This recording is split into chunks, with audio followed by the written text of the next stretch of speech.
so you don't know what you're going to expect when the leaf comes out. So that's what makes the hobby really interesting.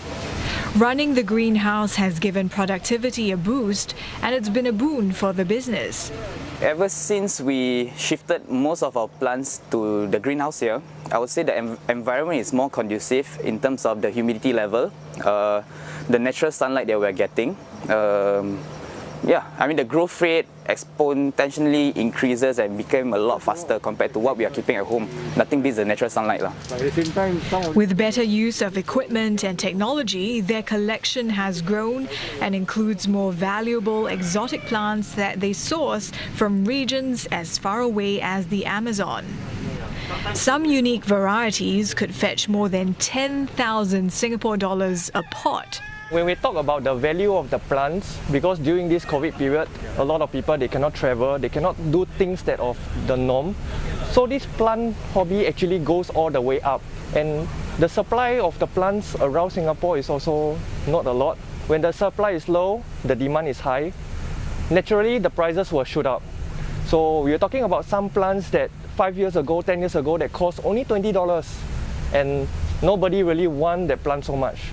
So for that same particular plant today, during the COVID period, $20 plant can easily go up to $2,000 or few $1,000 plant. For the four friends, turning their passion into an enterprise has helped them recoup some of their investments. It also helps pay bills such as rent, fertilizers and other related costs to run the greenhouse. With dark clouds looming on the horizon for Singapore's economy amid the recent wave of COVID-19 infections, it's contributions from small businesses such as these that could help the city-state in its recovery.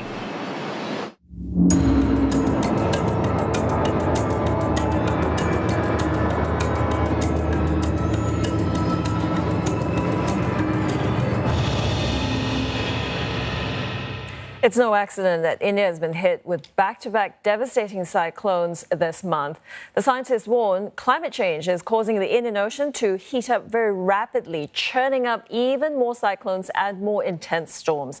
The Indian Ocean is the world's third largest body of water, and it covers 20% of our planet, flanked by Asia, Australia and Africa. On the western side, you have the Arabian Sea, where the temperatures hover below 28 degrees Celsius. And there, they recorded 93 cyclones in the 20th century. You multiply that by nearly fourfold for the warmer eastern side, the Bay of Bengal. The worries are temperatures in the Arabian Sea are now fast catching up. And experts say the entire Indian Ocean is warming up even faster than the Atlantic or even the Pacific. Last week, Cyclone Tauktae formed in the Arabian Sea. That slammed into the west coast of India, killing at least 150. And then this week, another cyclone, Yas, that formed over the Bay of Bengal, and it hit the east coast of India, killing at least 5. Scientists also say India is very vulnerable because 1 out of 7 people live along the coast. That number is projected to triple over the next few decades. Now, in the course of Singapore's circuit breaker period, many social media images began to emerge of people crafting at home. CNA's program On the Red Dot has shed the spotlight on some young Singaporeans giving up their corporate jobs to make crafts. I feel like we share the same struggle of turning our passion into business, actual money.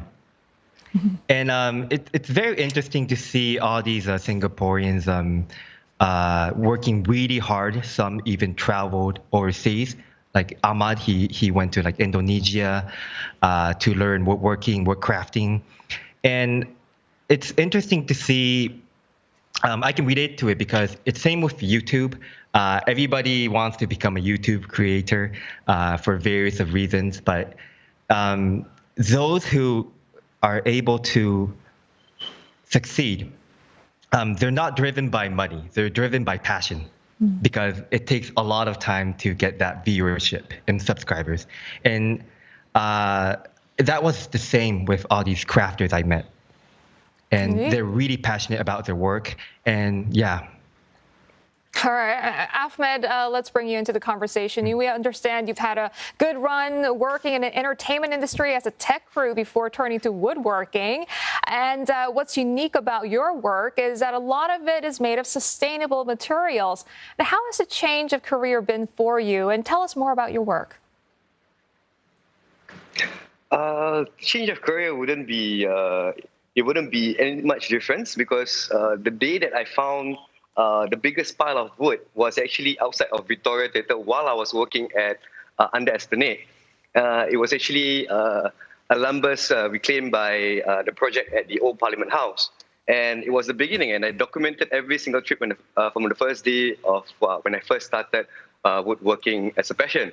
And all the way, has been thrilling, it's been fun, crazy, I would say. The struggle was unexpectedly real. I didn't expect it to be really, really tough. And I'm glad that I have prevailed and succeed in all this journey, right? With not just by myself, with a whole new people, with my team, strangers that I meet, the people that wanted to learn, and for my partner and my support for my family.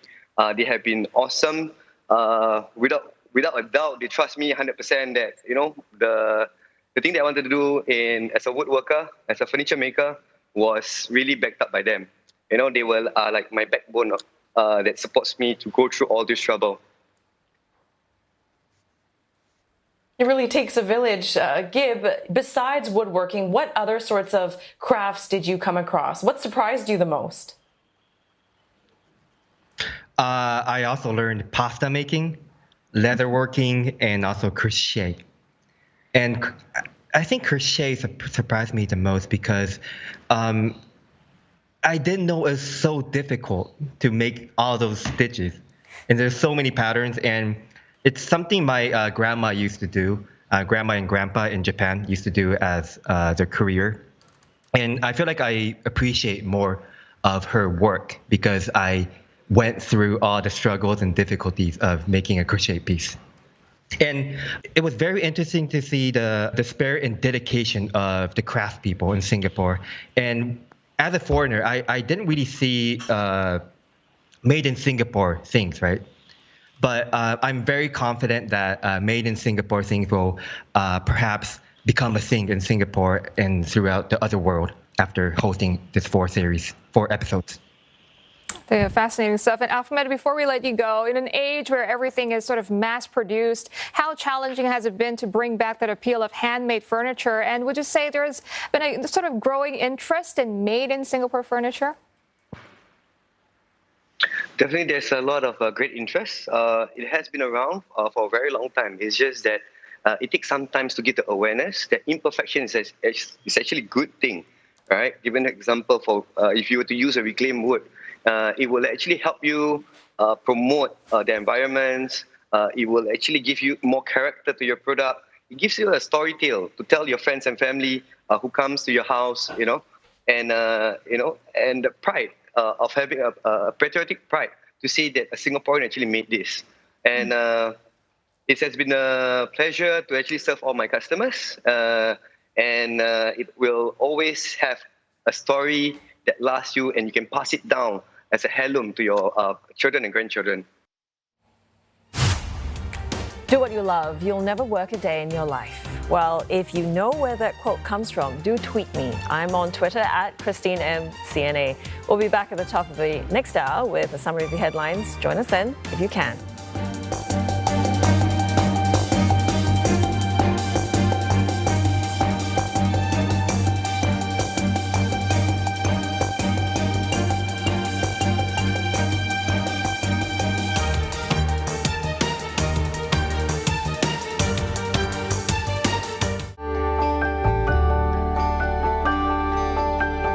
Look forward to brighter skies. The weather, sponsored by Qatar Airways.